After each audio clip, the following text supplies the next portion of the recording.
সবকিছু মিলিয়ে কিভাবে এটা পূরণ হবে। সুতরাং আমাদেরকে অপ্রচলিত পদ্ধতি যেগুলো এতদিন আমরা বুঝতাম না, জানতাম না, জানলেও ওইভাবে আমাদেরকে চর্চা করার, চাষাবাদ করার সুযোগ ছিল না, কালচার করার সুযোগ ছিল না, ফার্মিং করার সুযোগ ছিল না। এখন হয়তো এই উন্নত প্রযুক্তিগুলি আস্তে আস্তে আসছে, যে কিভাবে একেবারে অল্প খরচে প্রচুর পরিমাণে মাছের ডিম তৈরি হয়, কিভাবে পোনা তৈরি হয়, কিভাবে মুরগির বাচ্চা তৈরি হয়। তো এইগুলো কিন্তু ভালো এবং উন্নত প্রযুক্তি বাংলাদেশে আসার ফলে এখন দেখা যাচ্ছে যে উদ্দেশ্য কিন্তু একটাই, যে আমার অল্প খরচে অল্প জায়গায় কিভাবে আমি অধিক উৎপাদন আমরা পেতে পারি, সেই চেষ্টাটি, সেই ভ্যালু অ্যাডিশনের কাজটি আমরা করতে চাচ্ছি।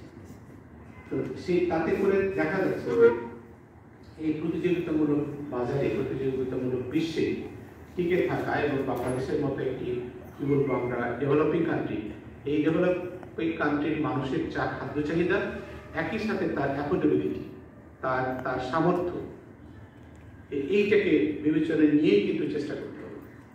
দেখা যাচ্ছে যে আমি যদি সোনালী মুরগি, দেশি মুরগি 600 টাকা কেজি, সোনালী মুরগি 300 টাকা কেজি বা 310 টাকা কেজি, এখন মানুষ সোনালী হতে তার জন্য অ্যাফোর্ডেবল, যারা মধ্যবিত্ত আছে, আবার আরো গরিব মানুষ যারা আছে তারা হয়তো ব্রয়লারের জন্য চেষ্টা করে একটু, যারা পারে। তারপরেও এই দ্রব্যমূল্য আস্তে আস্তে বাড়ছে এবং এটার মধ্যে আমাদেরকে টিকে থাকতে হবে প্রযুক্তি দিয়ে, যে প্রযুক্তিগুলো সম্পর্কে আপনাদেরকে জ্ঞান দেওয়া হয়েছে, ট্রেনিং দেওয়া হয়েছে। আপনারা যারা অনেক সময় আপনার মোবাইল ফোনে, ইন্টারনেটে, টিভি, ভিডিওতে চাইনিজ প্রযুক্তিগুলো